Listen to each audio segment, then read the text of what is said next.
سلام زخبركن زخبركمن أحاتن أحواتن بحبرة كمي قنيكم كمي يتخونوا كمي أدلكم زخبرن زعززن كور سلامتنا تقبلوا أبزل لكم وبب جزيكم من ساعتكم سلامتنا يبصحكم إزي channel MTVU مبارنا يلوم مدبنا أفواوسا خانزا ملاقبو حمام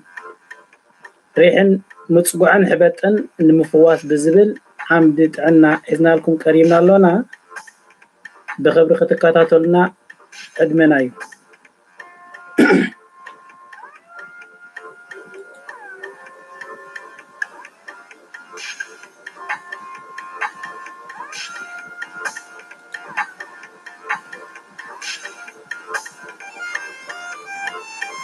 فوسا خانزا ملاقبون حمام ريحن حمام ريح عينة ندري ملاقبو كوينو بمتخخا أسيداو شنتي يوريك أسيد أب ملاقبو محاور يخسر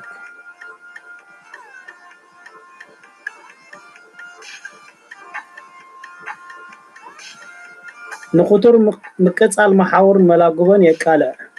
إذي عينة عناوي تصقم زي بزح جزي أبدك تبعتي كره انكالو أبدك نستيو دما دحري بتكت صجيا ويكا مقرات صجيا post menopause نزركب يتكا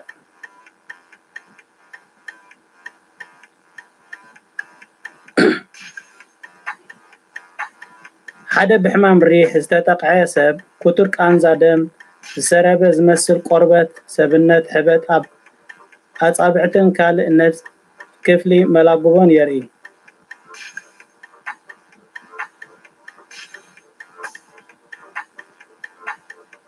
اتلوم بدحمام ريح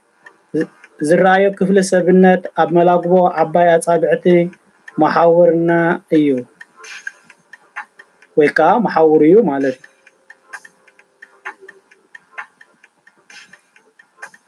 ريح لعول تحستو كاربوهيدرات لعول سبحي الكولاو مسته ببزح سقا كبتي بموساد كسعب يخل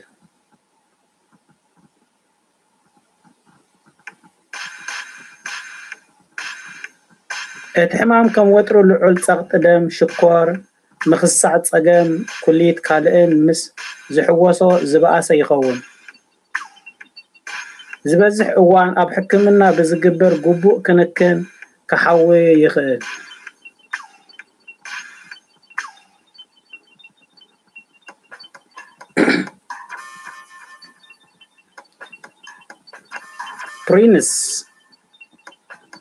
برينس ناب أسيداوي شنتي أورينيك أسيد كغير زخيل أب أكالاتنا زفتر وحدة ويكا سابستانس أيو نتعناو أقداس خينو نمدقال ويكا نمبزاح DNA بفلاي لعول أدلاينت اللوو انت خونه حمام ريح زلو وسب بزي وحدة زي زهبتم كم ترتات برسن كيح سقا ساردين قبقا زلوهم عينت عسا كاب ممقاب كوقت بيقبا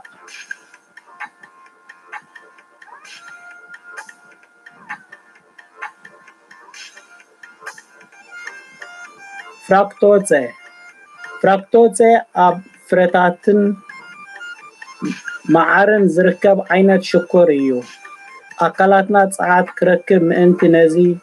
عينت شكور زي ناب جلوكوز كغير نطف سراح ايو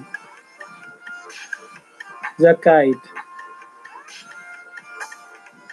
ውጽኢት ናይዚ ንጥፈት እዚ ድማ ሽንታዊ ኣሲድ ወይ ከዓ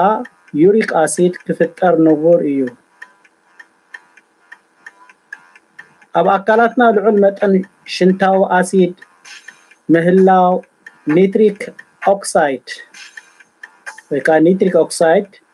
ክፈሪ የተባብዕ ወይ ከዓ ይሕግዝ ማለት እዩ። ኒትሪክ ኦክሳይድ ፀቕጢ ደም ንምዕቃብ ዝሕግዝ ኬሚካላዊ ውህደት እዩ።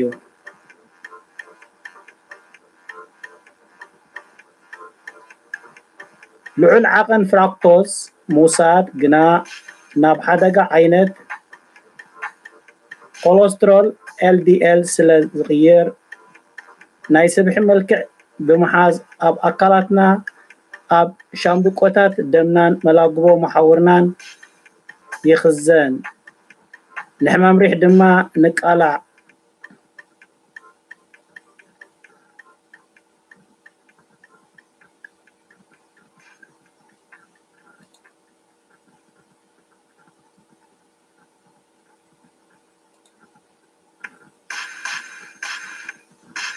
ኣልኮላዊ መስተ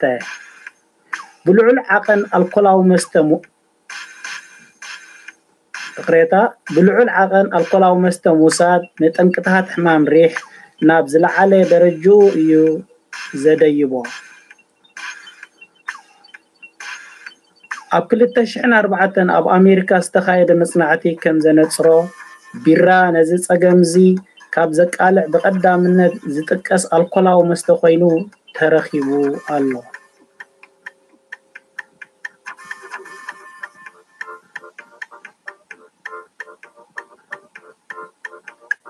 ሕማም ሪሕ ብባህርያዊ ኣገባብ ንምክልኻል እዞም ስዒቦም ተዘርዚሮም ዘለው ወይ ከዓ ዝርከቡ ምኽርታት ኣገደስቲ ወይ ከዓ ሓገዝቲ ይገብር ወይ ከዓ ይገብረልካ።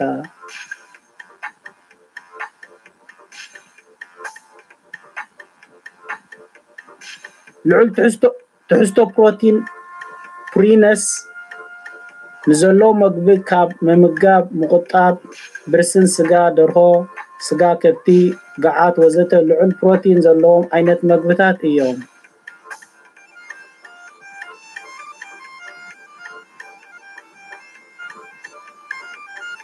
ዓቐን ናይ እትወስዶ ፎርማጆ ኣልኮላዊ መስተ ምጉዳል ኣብ ኣካላትካ ንዝርከብ ሽንታዊ ኣሲድ ዩሪክ ኣሲድ ንምጥፋእ መዓልታዊ ልዕሊ 2 ሊትሮ ማይ ምውሳድ። ማይ ጥዕና ናይ ጥዕና ከም ምዃኑ ንእግሪ መንገድና ማንም ሰብ ዝፈልጦ እዩ። ፍሩታታትን ኣሕምልትን መዓልታዊ ምምጋብ ምቁር ድንሽ ሴዶኖ ዚኩኒ ወዘተ ንኣብነት ምጥቃስ ይከኣል። ብፍላይ ዓይነት ኣሕምልቲ ማለት እዩ። ብተወሳኺ ስትሮቤሪ ኣናናስ ቀጻሊ ምምጋብ እዞም ፍሩታታት ኣብ ሰብነትና ንዝርከብ ሽንታዊ ኣሲድ ኣብ ምጥፋእ ልዑል ዓቐን ኣለዎም።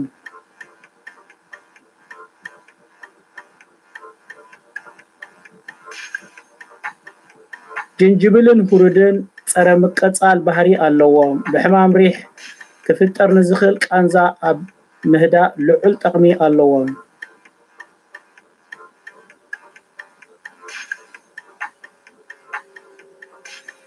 ነቲ ኣብቲ መላግቦ ዝህሉ ቃንዛን ምቅጻልን ንምህዳእ ብበረድ ክደርዞ ይከኣል።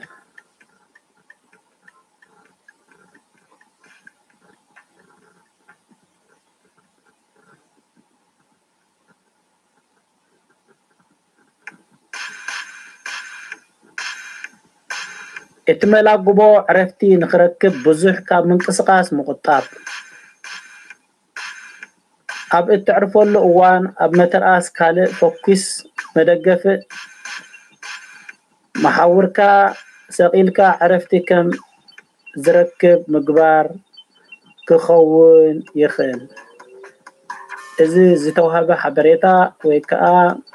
ሓጋዚ ንጥዕናና ዝገብሮ ብፍላይ ብሕማም መላግቦን ሪሕን ንዝሳቀዩ ወይ ከዓ ንሳቀ ሰባት ሓጋዚ ክገብረና ክእል እዩ እዚ ካብ ዓምዲ ጥዕና ወይ ከዓ ንጥዕናዊ ፀገም ዘለና ኮይኑ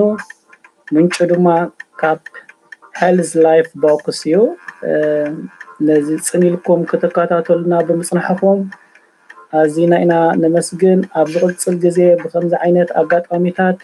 ብተወሳኺ መታን ክንራኸብ ብዝተፈላለየ ኣርእስቲ ክንምለሰኩም ስለዝኮና ኣብ መጨረሽታ እንተፈቲኹሞ ላይክ እንተደሊኹም ናብ ኣዕርክትኩም ማሓዙትኩም ሼር ወይ ከዓ ፅምዶ ጌርኩም ብምልኣኽ ከተካፍልዎም ከምኡውን ርእይቶ ብምፅሓፍ ሓጋዚ ይገብሮ ነዚ ቻነል ስለዚ ኣብ ዝቅፅል ግዜ ክሳብ ንራኸብ ንዝወድሓንኩም ሰናይን ሰላምን ንዓኹም ይኹን ብፅሞና ከተከታተሉና ብምፅናሕኩም ኣዝና ኢና ነመስግን እዚ ወድሓንኩም ሰናይ ወሰላም ቻው እዚ ቻነል MTV thank you very much this is the health of advice from the Eritrean health advice thank you bye bye